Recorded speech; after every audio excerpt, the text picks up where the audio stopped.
Hi, my name is Tanaya, and I am welcoming you to our family's pickup for a study on vaccinations. So, if you've stumbled across this video on YouTube, maybe somebody shared it with you, something like that, then you probably don't have a clue who I am, and that's fine. But I am a stay-at-home mom of 2 young children. I have been married for, it will be 5 years this summer. We have a gonna be 3-year-old in May, and a 1.5-year-old. And I'm going to talk a little bit about my kids, some of the decisions that we made for them regarding vaccinations, and just overall giving you information. The kind of purpose of this study is to look into the side effects, the possible adverse reactions, the risks, the overall, the kind of overall lies that are given to young parents about vaccinations. I will, tell you stories about my own kids, decisions we made, share perspectives from some other moms, and shed some light on what I kind of refer to as the fear tactics in Western medicine. I'll also cover a very little bit on birth control, induction, and circumcision. If you see me look down a lot, I have notes so that I know how to speak in English.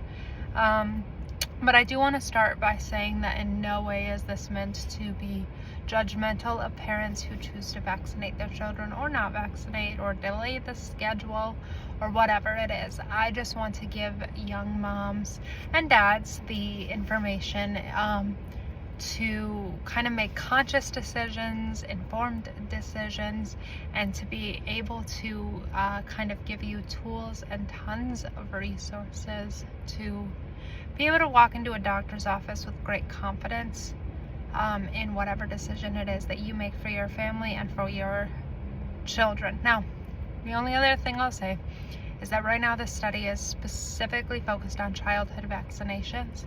That's not to say that I may not cover other vaccinations, and that is also not to say that I will not be giving you a very in-depth look at the COVID vaccinations, especially considering that I have recently seen tons of evidence that they are requiring those vaccinations or adding them into the childhood vaccination schedule. So we will talk about the COVID vaccine, but during this study, during this series that I'm doing right now, that's not a vaccine that we are covering. And the other thing is that I want to give you the power and tools to look at vaccinations, because there may be vaccinations in your state or your area that they do that maybe are not general vaccinations that I know for a fact every state has. So feel free to always leave comments or let me know if you have other vaccination questions or concerns, and there may be other videos that discuss that in the future. I'm going to also say that this may be a 3-video part series, because I don't want to make it like a 3-hour-long video, but it may spill over into a 4th, so it's just going to kind of depend on how long they are, but we'll kind of see. So the first thing I'm going to discuss, and this is just going to be very informal, very just like in the sense of like I'm not doing multiple videos necessarily. But the other thing I will say before I start is there's 3 primary resources that I gather this information from, and these are the 3 main resources that I would encourage you to look at if there is a vaccination that you want to look into, and that is and the first isn't necessarily for future vaccinations. I don't know if there are plans to be more videos, but Candace Owens. Now, it's a very controversial name. A lot of you may be like, ew, I'm not talking to that woman. I do not want anything to do with her. Or maybe you're just like, I don't know about her or some of her beliefs. I'm telling you right now, Candace Owens has a series on vaccinations called A Shot in the Dark. You could even get a 1-month membership to her subscription, go through this series in the month, and then be done. But I would highly encourage any parent who is looking to not vaccinate, delay, whatever your view is, to watch A Shot in the Dark by Candace Owens, okay? You don't have to. I'm just letting you know that's where much of this information comes from. Secondly would be the FDA inserts. You know, when you want to go look it up, FDA rotavirus insert. And that gives you the manufacturer insert for the vaccine. And you'll see while I discuss these what those inserts contain for information. And the other thing is primarily, and it's one website, but it's the National Institute of Health and National Library of Medicine. So NLM, National Library of Medicine, and NIH, National Institute of Health. That's the other place that I get a lot of information because they do a ton of studies. So the first one we're going to talk about is the GARDASIL vaccine. Now, the reason we're talking about it is primarily because I think for women and young moms, it's just a good place to start to look at these. But also in general, I do believe it's a good place to start because there are a lot of states who are attempting, none have made it a law or, you know, made it part of the vaccination schedule, but a lot of states are trying to get this into the childhood vaccination schedules. And this is one of the vaccines that I know that they start pretty young. For kids, I think 9 years old even. So we're going to start with that, GARDASIL and HPV. So in 1962, there were 5 vaccination doses that were given, okay? In 1983, it jumped to 11 doses that were given. And on different websites, you can find a little bit of varying information, but you do have to think about, you know, DTaP, for instance, is 3 vaccinations, but it's 1 shot.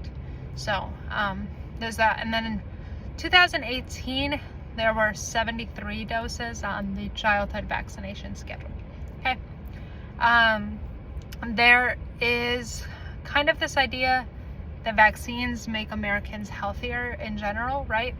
The US administers the most vaccinations out of any country.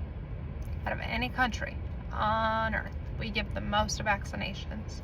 However, according to the OECD, which is the Organization for Economic Cooperation and Development, okay, the OECD, the United States ranked number 36 as far as health compared to other countries. So the OECD compares countries that have like a similar structure and similar access to medicine. And we have a suspiciously high infant mortality rate as well, compared to other countries. On the site, it does say that countries might report differently, which can affect the numbers. But if you really like look into it, there's only 2 countries that report differently when they compare them with America. And so even so, like America at best would rate number 4. And that was as of 2022. I do not know if there's an update on that or not, but America ranks 34 at best for overall health compared to other countries. And yet we give the most vaccinations out of any other country,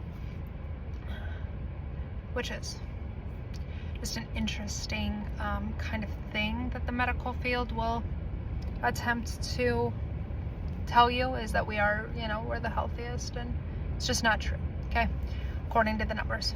In 2022, there were 167.5 million women in the United States, okay, and there were 14,100 cases of cervical cancer. Now, that was after 2 decades of the GARDASIL vaccination being on the market, which gave you in 2022 a 0.0084% chance of getting cervical cancer. In 2005, the population of United States women was 149.9 million, and there were 10,370 cases of cervical cancers. That meant that you had a 0.0069% chance of getting cervical cancer.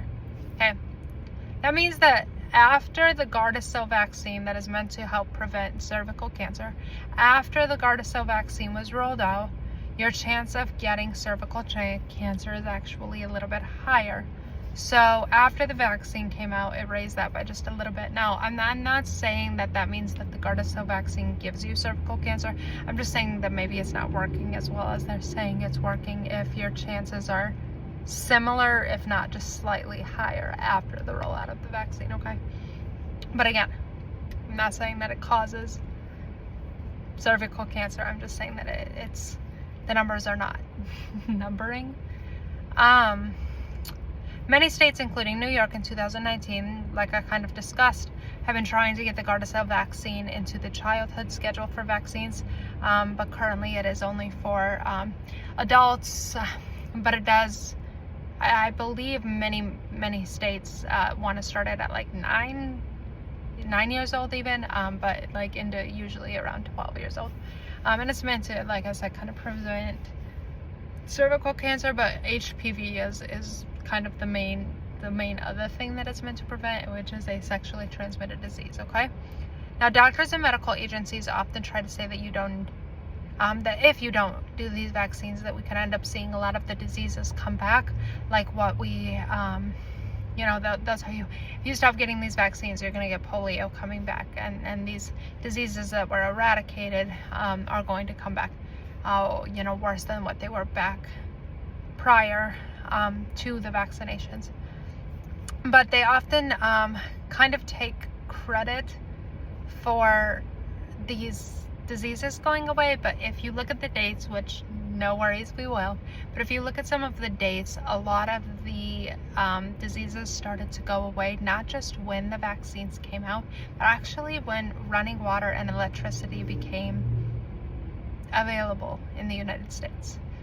So basic sanitary things, cleanliness, you know, even ability to clean wounds, those kind of things. So we'll look into some of those numbers and what may have contributed to the diseases going away. And maybe they're trying to, you know, give vaccines more credit than is owed. You know, but I will say also one of the diseases that has no vaccine that was eradicated was scarlet fever. And again, those numbers line up with when basic sanitation, running water, electricity became available in the United States. Okay, so that's just kind of general information. I wanted to give you a little bit about HPV, GARDASIL, kind of things. And we'll look at kind of that gives you a basis of information going forward, if that makes sense. So that most people will say that the first vaccination your child gets right when they're born is hepatitis B, which is very much true, but that's not the first shot that your baby is given.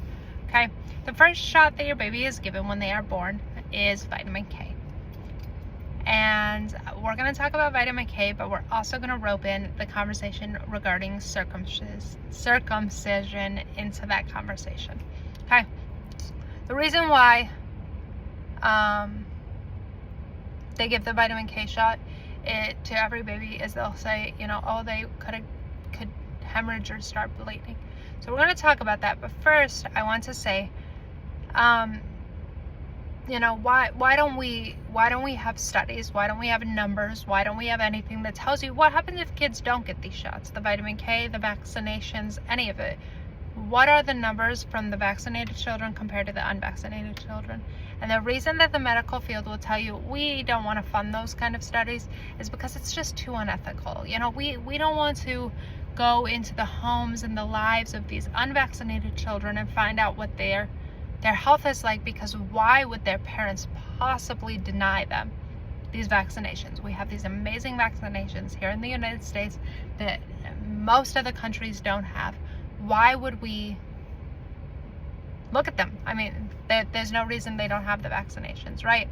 So there was one study that I could find. I'm sure there's many hidden in the vault, but there was one study done in 2020 that did exactly that. It looked at it analyzed the health of unvaccinated children compared to vaccinated children, and it looked at children aged 5 and under, and found that vaccinated children were actually less healthy overall.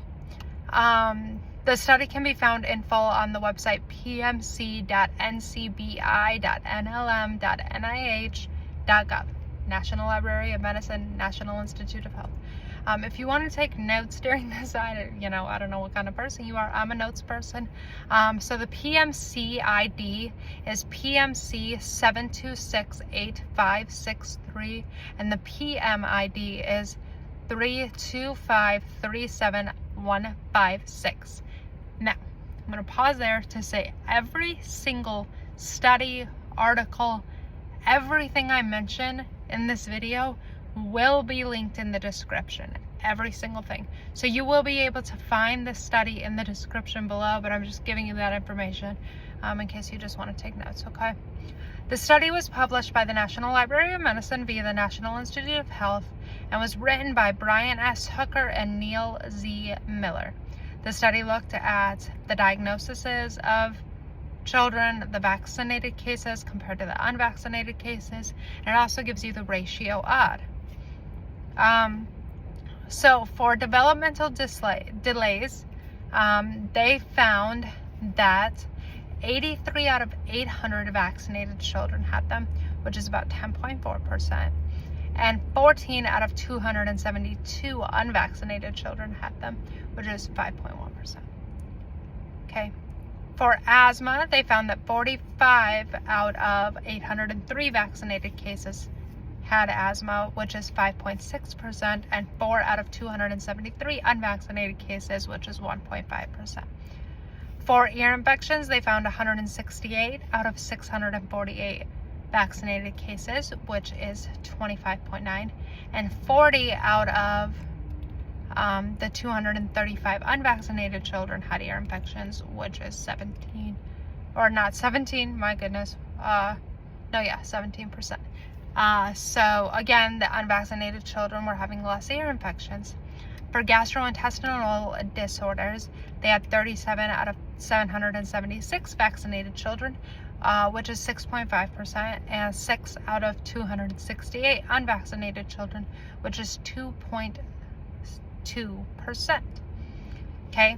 For head injuries, they had 63 out of 797 vaccinated children, which is 7.9%, and 16 unvaccinated cases out of 270, which is 5.9%. In all of those instances, the unvaccinated children were almost half. It was almost half the percent of the unvaccinated children that were experiencing these issues compared to the vaccinated children. The other thing regarding the health overall of children is that you will see in almost any diagram, data, map, graph, whatever, that the childhood cancer rates have massively skyrocketed over the last few decades. And every single vaccine, okay, every single vaccine comes with a disclaimer that says that they have not been tested for carcinogenic effects, which is basically to say that they have not been tested. They just simply have not been tested to see if they cause cancer.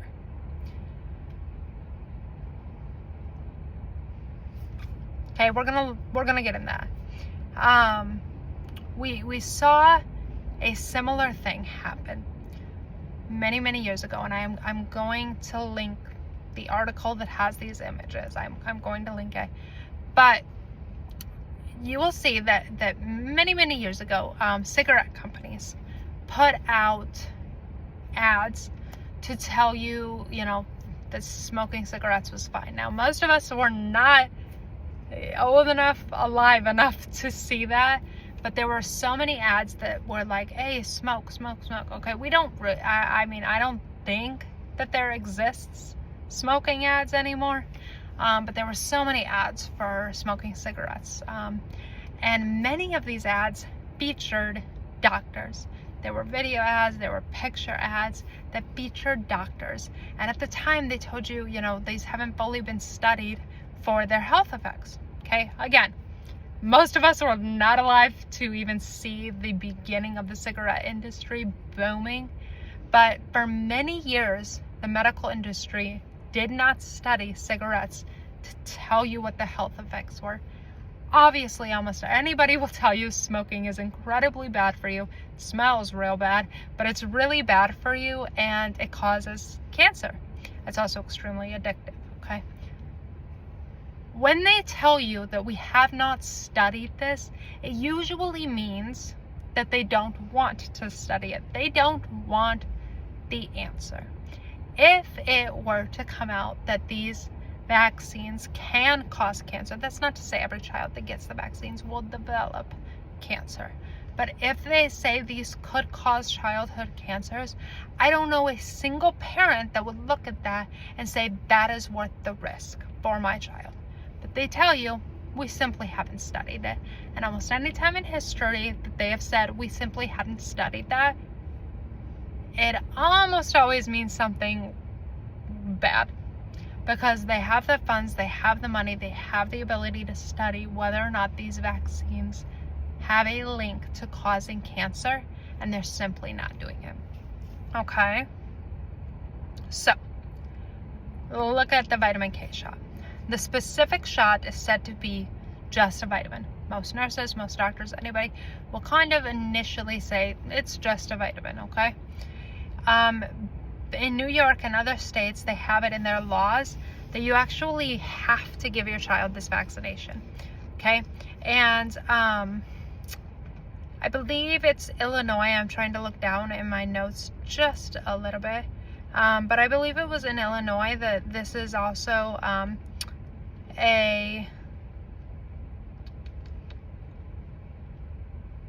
yeah, I think it's Illinois. Anyway, Illinois also required you to get this shot, and what that meant was if you decline the shot, that the hospital will immediately call DCFS, okay, Department for Children and Family Services. Your state, your county, your whatever may call it something different, but basically CPS, Child Protective Services. They will call them, okay, in states that require the shot. Angela and Brian Bougher, which I'm going to link the article, never fear.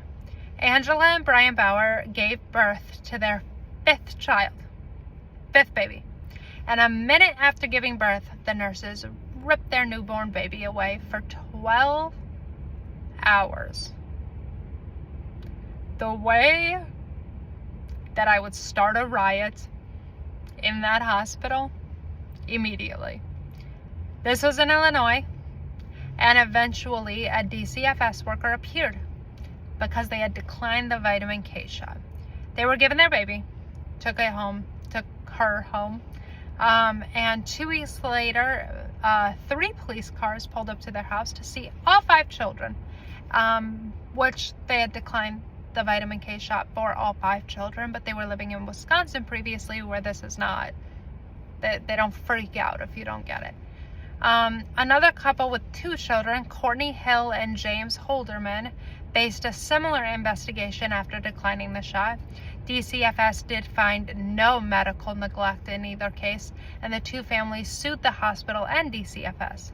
To no real surprise, the case was dismissed by the judge, but Illinois did rescind their policy a year later that, you must call DCFS if somebody declines this shot. So they took that policy away, but these families were investigated for weeks and harassed for weeks for simply deciding not to vaccinate their children. Well, I guess vitamin K isn't technically a vaccination, but not to give their child this vitamin. So let's look at it, right? Just a vitamin K. Let's look at the FDA insert. The first thing that we see is a warning. And people will be like, oh, the anti-vaxxers and this warning. We're going to look at exactly what this warning says. It says, severe reactions, including fatalities, have occurred during and immediately following injection of aquamefetin, which is the kind of brand name for the vitamin K shot. Even when precautions have been taken to dilute the aquamefetin and to avoid rapid infusion. Okay. This warning does apply to both the intravenous and intramuscular administration of it. And it goes on to say that typically these severe reactions have resembled hypersensitivity and anaphylaxis, including shock and cardiac and or respiratory arrest. Some patients have exhibited these severe reactions upon receiving the aquamefetin for the first time, and therefore the intravenous and intramuscular routes should be restricted to situations where the subcutaneous route is not feasible and the serious risk involved is considered justified. For reference for you, the intravenous means that they give you a shot into the vein. The intramuscular is into a muscle, and the subcutaneous is, just under the skin. I never saw with any of my children them ever use the subcutaneous route to give a vaccination. It was always into a muscle. It was always into a vein. But I'm not sure with the vitamin K shot if that's the case. I will say that I have never heard of a vitamin in my life that could cause you to have fatalities, have an anaphylactic shock reaction. Have you ever heard of somebody being allergic to vitamin C? I'm sure in extremely rare cases that is a possibility, but for them to say this is just a vitamin, that it's completely safe, there's nothing wrong with it, and then for the FDA insert to directly say that this could cause fatalities the moment that we give you this shot, the moment we give your brand new infant this shot, is asinine to me, that they would then turn around and say it is simply a vitamin. The ingredients, it's just a vitamin. Per 1 milligram dose contains, now I'm going to pause. I am almost certainly going to pronounce multiple words wrong during the course of this video, any video in my entire life. I am bound to pronounce words wrong, but I'm going to tell you right now 2 things. 1, that doesn't mean I don't know what I'm talking about, but 2, that doesn't mean that you don't know what you're talking about. If you walk into a doctor's office and you're stumbling over your words, it's okay. You don't have to know how to pronounce every single medical term to know what you're talking about. I have had doctors who have struggled with the name of medications that I've had in the past because they're simply ridiculous things to name something, okay? So even though I'm going to struggle much during this, you may struggle very much while you're trying to talk about it. That doesn't mean you don't know what you're talking about simply because the word is a alphabet soup, okay? So I'm going to say that right now before I get into this ingredient list.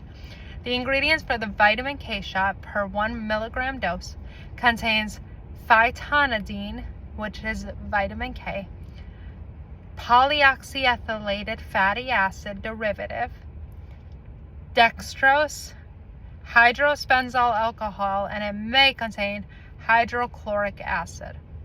According to the FDA insert, this vaccine can also cause severe jaundice, which is also called hyperbilirubinemia, or hyperbilirubinemia. I told you, I don't know how to say any of these words. So severe jaundice, it can also cause that. The purpose of this vitamin K shot is due to the fact that newborns have very low levels of vitamin K. However, these levels rise considerably on the 8th day of life. And the reason that they insist, particularly for your sons, that you get this shot is due to the fact that your baby may bleed. But it's also, okay, so it's not just for if they bleed, right? Okay, it's for if they begin to hemorrhage.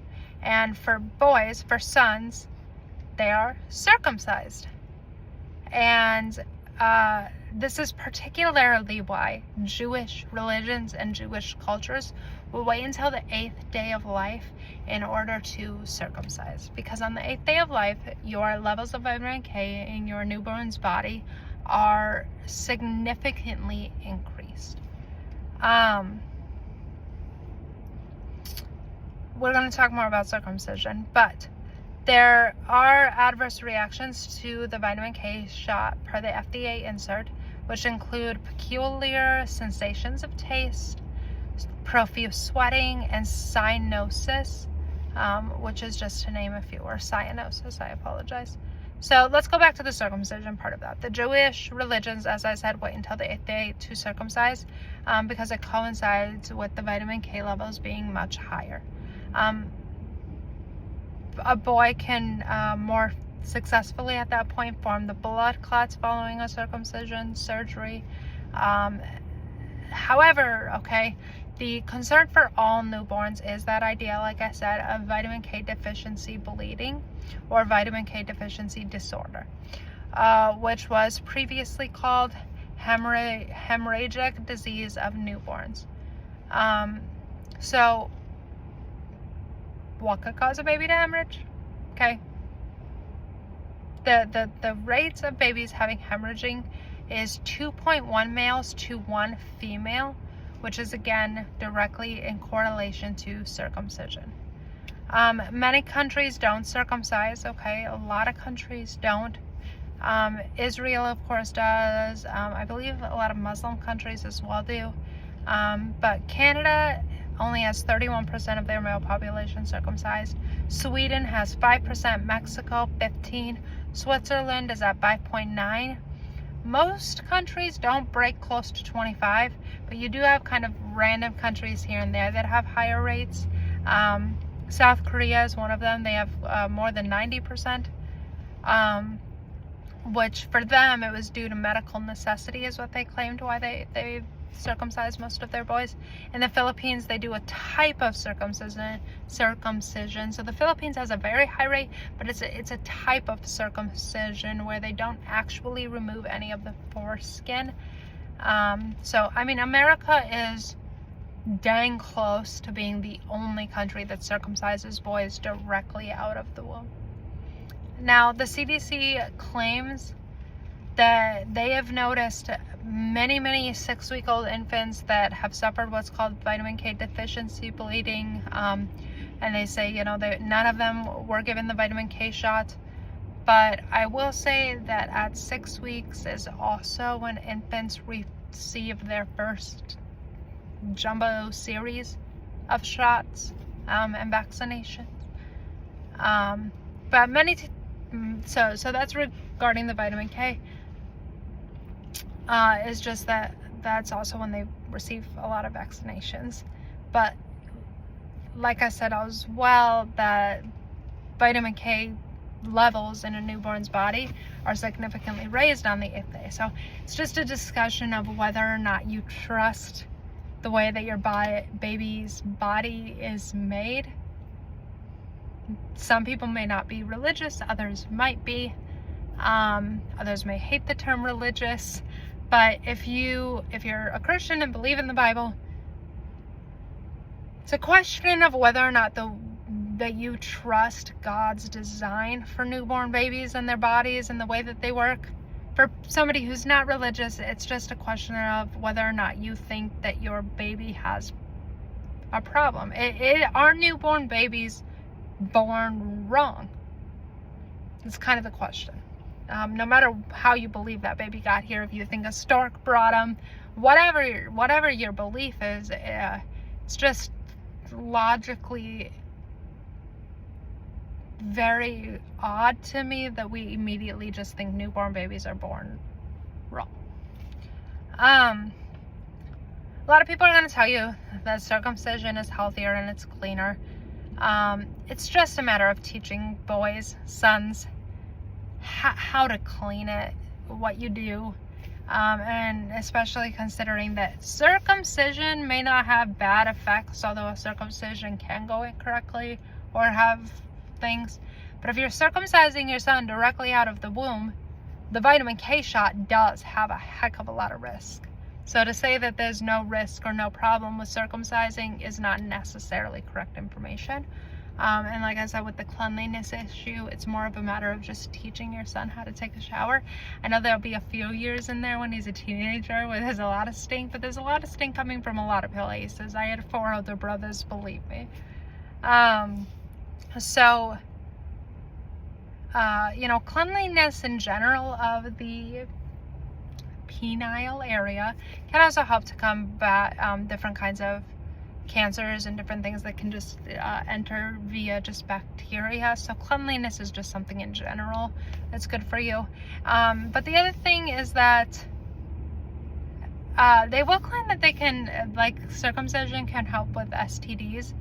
I'm just going to say, if you're like, oh yeah, circumcision can prevent an STD, I would encourage you to review sex education in general, because pretty sure just having extra foreskin is not going to prevent STDs. I'm just venturing to say that.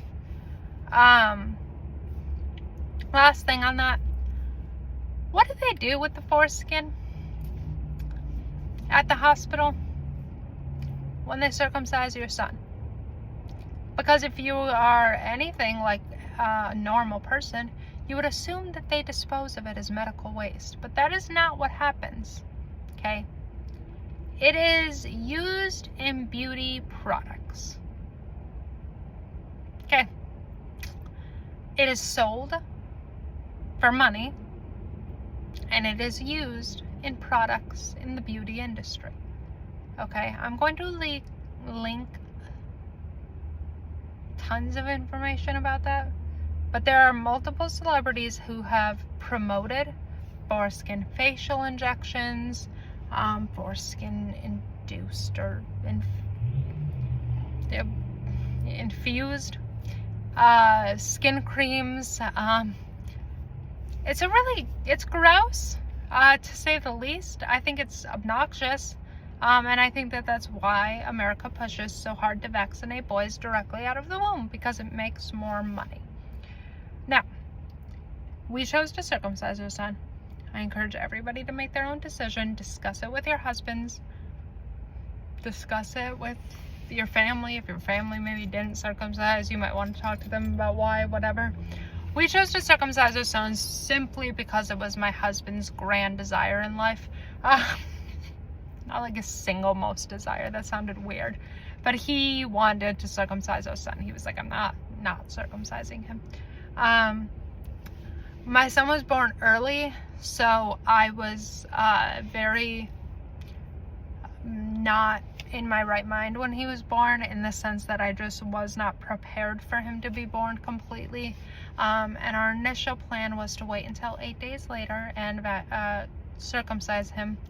But it was also, while I was studying it, a little bit difficult in the area that we lived in to get that scheduled anywhere.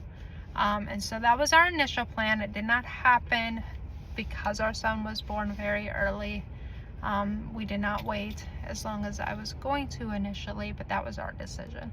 If we had another son, it would be the 8 days that we would wait, to avoid that vitamin K shot as much as possible. But again, discuss it with your husband, discuss it with whoever, so that you can make that decision confidently for you and your family. But let your doctors know, let people know, so that they're aware of what that decision is prior to entering the hospital, and especially if you are not in your right mind or have a C-section or on anesthesia, epidural, whatever. So discuss that, make a plan, be prepared. But, my encouragement is that if you choose to circumcise, to wait until the 8th day to avoid the vitamin K shot. Hepatitis B. First vaccination, not first shot, but first vaccination that your baby is given. I don't know what most hospitals do. My daughter, it was a week after she was born. My son was like 2 days after he was born that the hepatitis B vaccine was brought up. Hepatitis B is an STI. 3 doses are given by the time your child turns 1. The only reason that your newborn infant would need would be at a risk of hepatitis B would be if you live in a very high-risk neighborhood where children are being exposed to used needles, or if they are at risk of sexual assault. Now, if you are aware that your child is at risk of sexual assault, I would argue that your life choices may need reevaluating, and that perhaps you should not have that child in the current situation that you're in. But again, the only reason I would encourage it is if you are in a very high-risk neighborhood where your child may be around dirty or used needles. None of them have been tested for carcinogenic effects, I remind you, which means that they have not been tested to see if they can cause cancer. Now, carcinogens are substances or agents that can cause cancer by introducing DNA damage and disrupting cellular growth controls. Okay. The FDA insert for the hepatitis B vaccine in section 2.4 says that under a section, so it's section 2.4 called booster vaccinations, and it says the duration of the protective effects of Recombavax HB, which is your hepatitis B vaccine, in healthy vaccinees is unknown at the present time, and the need for booster doses is not yet defined. They have not defined how many shots you need or how long the first shot protects you, and yet by the age of 1, they are giving your newborn infant 3 doses, a shot and 2 boosters. So this recommendation, it says that that the boosters are recommended for patients who have a known or presumed exposure to hepatitis B, which comes directly from the ACIP, which is the Advisory Committee on Immunization Practices. And so they're basically saying, we don't know how many shots you need. We don't know how long the first shot lasts. The only reason you need a booster is if you have a risk, or maybe a perceived risk, or, we think that there might be a risk of hepatitis B. And yet they still schedule it where your child needs 3 shots by the time they are 1 year old. The math doesn't math for me. The FDA insert for the hepatitis B vaccine does also talk about the limitations of the effectiveness of the vaccine. So in section 5.5, it says that the hepatitis B vaccine, or the hepatitis B virus rather, has a long incubation period, and Recombavax HB may not prevent hepatitis B infections in individuals who already have hepatitis B, but it is gone unrecognized at the time of vaccination. Vaccination with Recombavax HB may also not protect all individuals. So on top of everything else, the vaccination may simply just not work. In section 6.2 of the insert, it lists the clinical trial experiences. The clinical trial experiences in almost any FDA insert is going to tell you for each vaccination what the evidence was prior to rolling out the vaccine, and the post-market experiences are what happened once it was out into the public as a general vaccination. So the trial experiences included effects such as pain and swelling at the injection site, fatigue, headache, fever, nausea, upper respiratory infection, sweating, chills, abdominal pain and cramping, diminished appetite, coughing, rash, neck pain, stiffness, insomnia, earache, and hypertension. Okay? This is a huge risk for parents for a parent's infant who is not at risk of getting hepatitis B. Okay? Under section 6.2, they tell you what happened after the vaccine came out, your post-marketing experience or adverse reactions, whatever you may refer it to.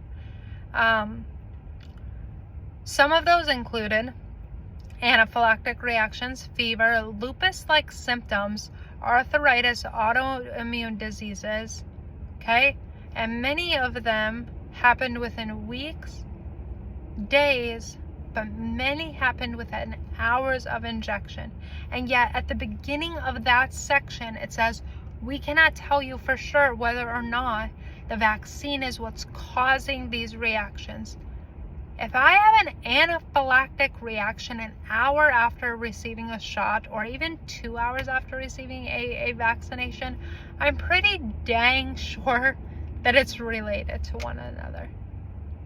Under section 6.2, they do also list gastrointestinal disorders, multiple sclerosis, febrile seizures, Bell's palsy, migraines, muscle weakness, alopecia, eczema, arthritis, blood and lymphatic system disorders, psychiatric disorders, tinnitus, cardiac disorders, Guillain-Barré syndrome, and so many more effects.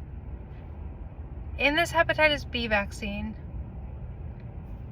the risks greatly outweigh the benefits, in my opinion, considering the risk of my newborn infant or my child in general getting hepatitis B is pretty dang low. Okay, the ingredients for the hepatitis B vaccine. This is per 0.5 milliliter syringe.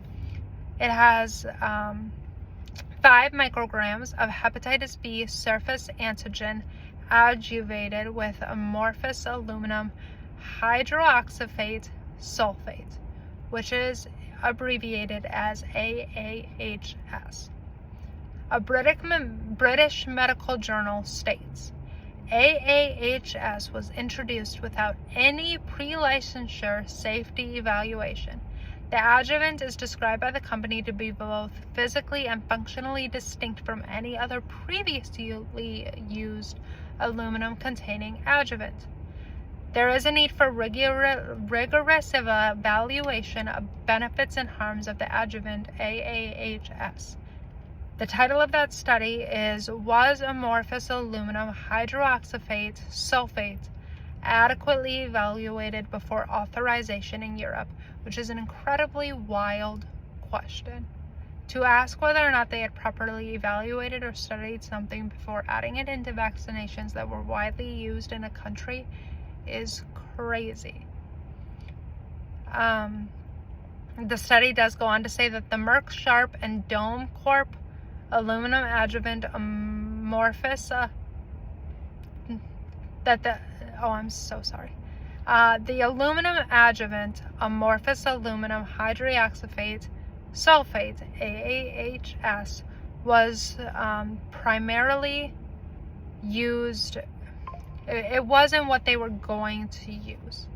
The document shows that there were discrepancies in trial documentation of 2 separate pre-licensure clinical trials with GARDASIL in 2002 and 2003, and for both of those trials the agency had seemed to authorize potassium aluminum sulfate as the adjuvant versus AAHS. So they suddenly switched which adjuvant they were using and had not properly evaluated it prior to that use.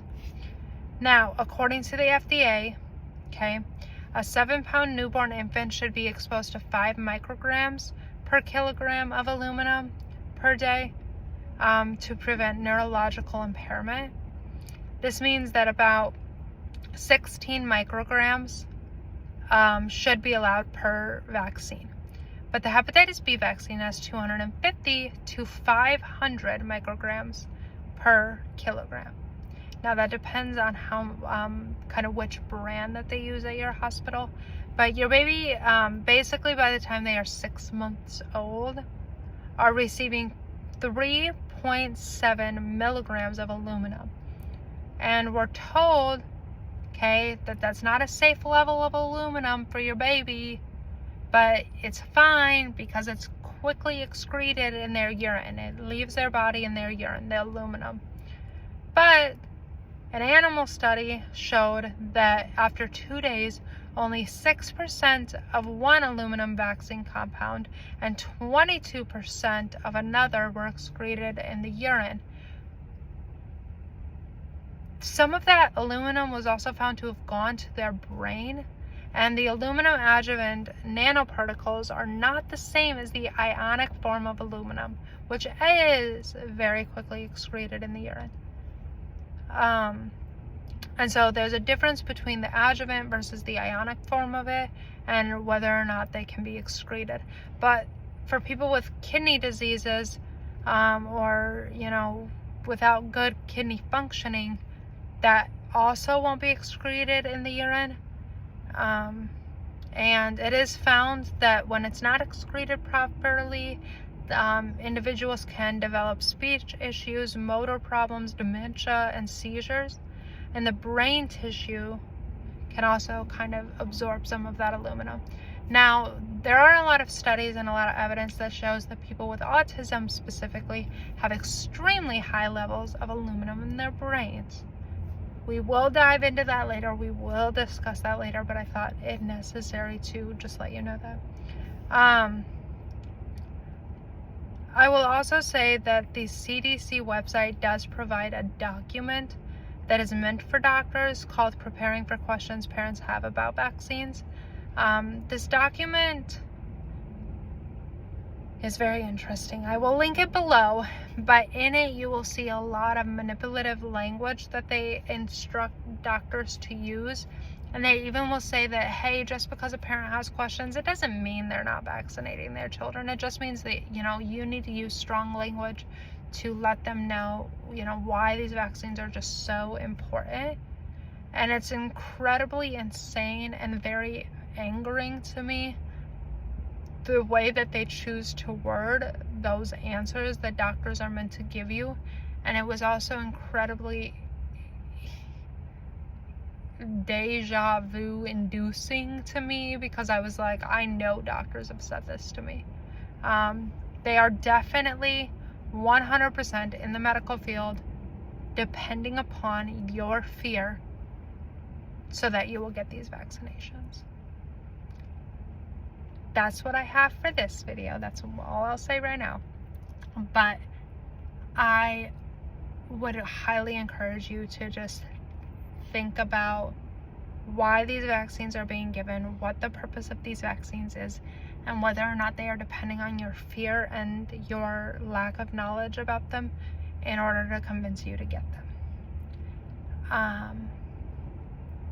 That's what I'll say regarding those vaccinations. We will get into more vaccinations. The next video we will start with rotavirus and discuss those, but I will remind you while you're here, if you've watched this far into the video, to check the description below, where I will link the studies, I will link the information, I will link the FDA inserts for these things, and you can find almost anything that I've referenced in this video. You can leave a comment, you can like the video, although I'm not a normal YouTuber, I've never done this. Like the video, and check out the other 2 videos, or 3 videos. I don't know at the point that I'm making this right now, but check out the other videos on the vaccinations, and I will see you in a second.